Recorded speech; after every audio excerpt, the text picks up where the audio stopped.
¿En algún momento llegaste a pensar que en la pandemia hubo elementos de manipulación mediática que manipulaban la forma en que la población entendía lo que estaba pasando realmente?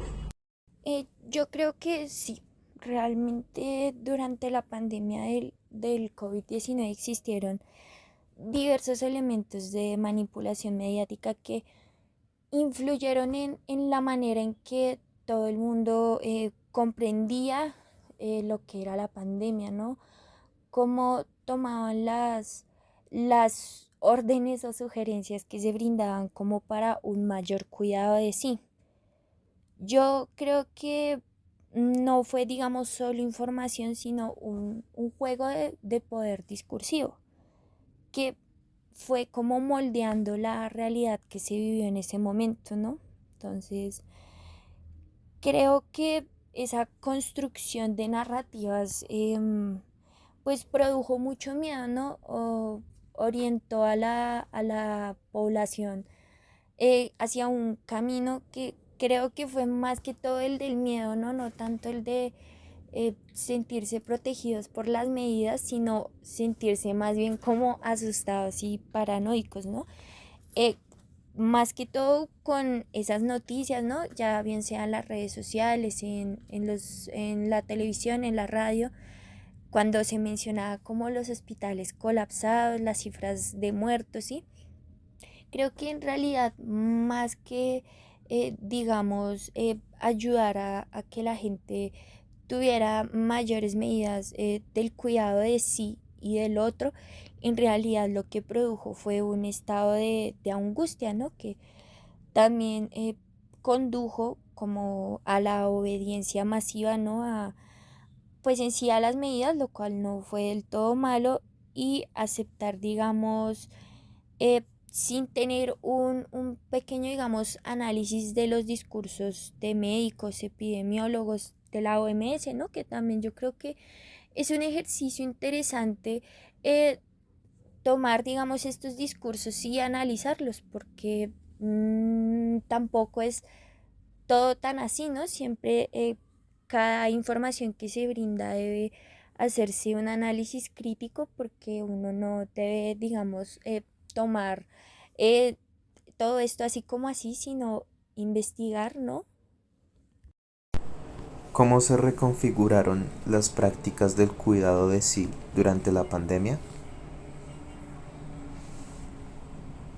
Bueno, primero que todo, para definir en sí, digamos, cómo la pandemia cambió la noción del cuidado del otro en relación con el cuidado de sí, creo que primero hay que remontarse al término epimeleia que Foucault menciona, que es un principio filosófico que predomina en el pensamiento griego. Eh, Sócrates dice que es una relación con uno mismo, con los otros y con el mundo. Entonces esto designa una manera de actuar, de comportarse que se ejerce sobre uno mismo. Y a través de ello pues va haciendo constantemente una transformación, como por ejemplo la meditación. Yo creo que, digamos, antes el cuerpo o en sí, cuando hablamos de la relación sujeto, cuerpo y alma, pues era una cuestión muy descuidada.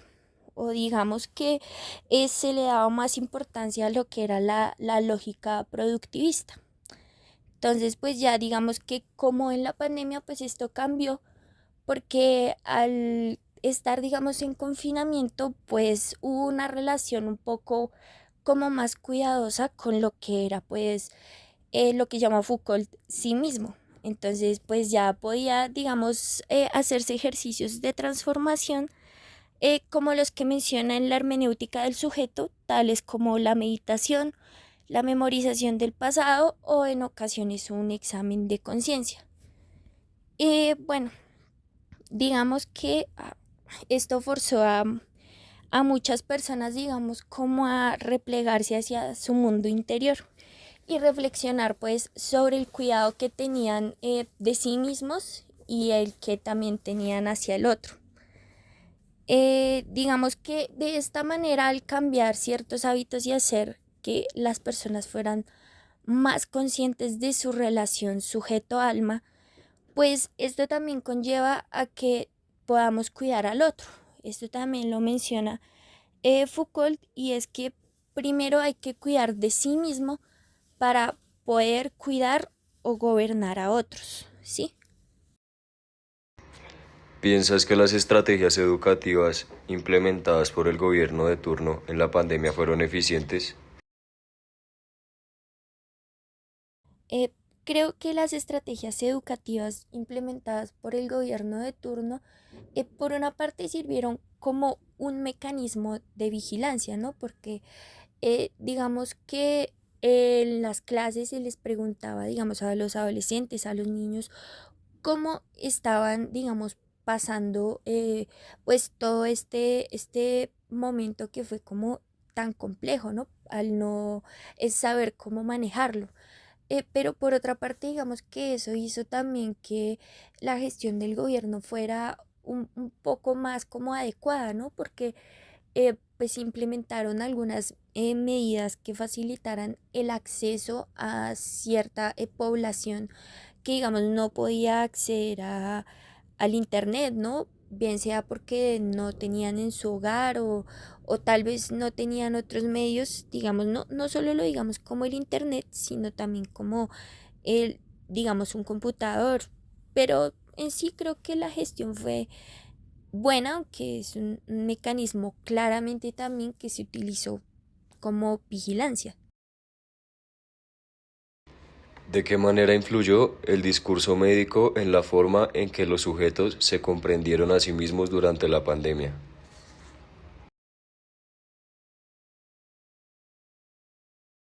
Bueno, la forma en que, digamos, los sujetos se comprendieron a sí mismos también mediante, digamos, el discurso médico o en sí su influencia, eh, puede entenderse desde la hermenéutica del sujeto como el conjunto de prácticas discursivas y subjetivas mediante los cuales, pues, el sujeto se va constituyendo como un ser que posee conocimiento, pues poder y obviamente moral.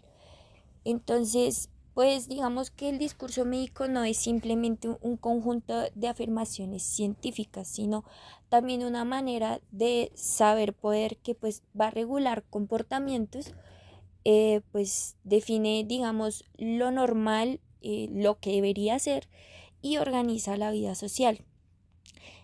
Pues en la pandemia digamos que este rol pues básicamente define los parámetros de lo que se debía hacer, ¿no? De lo que era peligroso, de lo que estaba bien, de lo que era sano.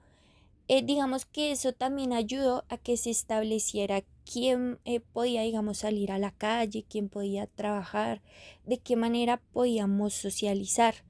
Además de que, digamos que esto poniéndolo un poco más en relación, digamos, con otros textos que abordan más el tema del poder, digamos que justificó el uso de medios de vigilancia. Digamos, por ejemplo, apps de rastreo, certificados de vacunación y cuarentenas obligatorias. Digamos que esto produjo una manera que no habíamos tenido antes de subjetividad, ¿no? Eh, digamos que pues un sujeto pues que estuvo más atento al cuidado de sí mismo, de sus síntomas y también de lo que él representa, del riesgo, sí, del riesgo en sí que representa para los otros. ¿La pandemia fortaleció o debilitó la autonomía del sujeto moderno? Bueno, Foucault define al sujeto moderno como un individuo libre y racional, pero no como lo plantea, digamos, Immanuel Kant en sus textos de la Ilustración, ¿no? Sino que es un sujeto que se va formando a través de las relaciones de poder y pues de su construcción continua del saber. Entonces, digamos que esta relación, pues como ya había mencionado, se ve atravesada por lo que son los dispositivos de poder. Esto lo podemos comprender como el Estado, aunque él menciona en varios textos que en sí el poder está presente en cualquier lugar en el que esté presente el sujeto. O sea, eso puede ser a veces implícito o explícito. Entonces, creo que hubo para el tiempo de la pandemia, digamos que un poco de ausencia de autonomía, ¿no? Puesto que había mucho más control y vigilancia, ¿no? Puesto que habían cuarentenas, toques de queda y muchas medidas para cuidar, digamos, la salud de todo mundo, ¿no? Entonces, esto hacía que se tuviera al sujeto constantemente vigilado. Eh, con esto también se puede notar que hay un aumento de lo que llama biopoder, pues Foucault, pues el cuerpo individual es tratado más como una población a gestionar. Y pues ya con esto digamos que se aumentaron las medidas de vigilancia, esta vez ya pues mediante los celulares o los dispositivos tecnológicos, ¿no? En sí, también como un objeto de vigilancia podría ser, digamos, las redes sociales, puesto que para el tiempo de pandemia la mayoría de personas estuvimos casi todo el tiempo conectados en nuestros celulares o computadores, bien sea a Facebook, a TikTok, a Instagram, etcétera. ¿De qué manera la pandemia definió la noción de cuidado del otro en relación con el cuidado de sí? Bueno, eh, digamos que se redefine la noción de cuidado del otro relacionándola con el cuidado de sí, puesto que en la pandemia casi todo el mundo trató de estar más pendiente de su familia, ¿no? Porque a la misma vez que se fortalece la relación alma-sujeto, pues también se fortalece la relación con el otro, ¿no? Porque también se es consciente de la presencia del otro, de que el otro no es autosuficiente al igual que nosotros y podemos llegar a ser un apoyo para el otro. Bueno, mm, digamos que la hermenéutica del sujeto pues se hace como mucho énfasis en el cuidado de sí, ¿no? Que ya habíamos mencionado con el término epimeleia, eh, que en sí para poder cuidar bien a los otros, pues se tiene que enseñar, aconsejar o amar. Entonces, digamos que no puede haber un cuidado del otro sin un trabajo ético que uno realice como un ejercicio consigo mismo. Entonces, este trabajo que uno ejerce con uno mismo mediante diversas herramientas, pues digamos que también va a hacer que la relación sea más libre y responsable con el otro, ¿sí?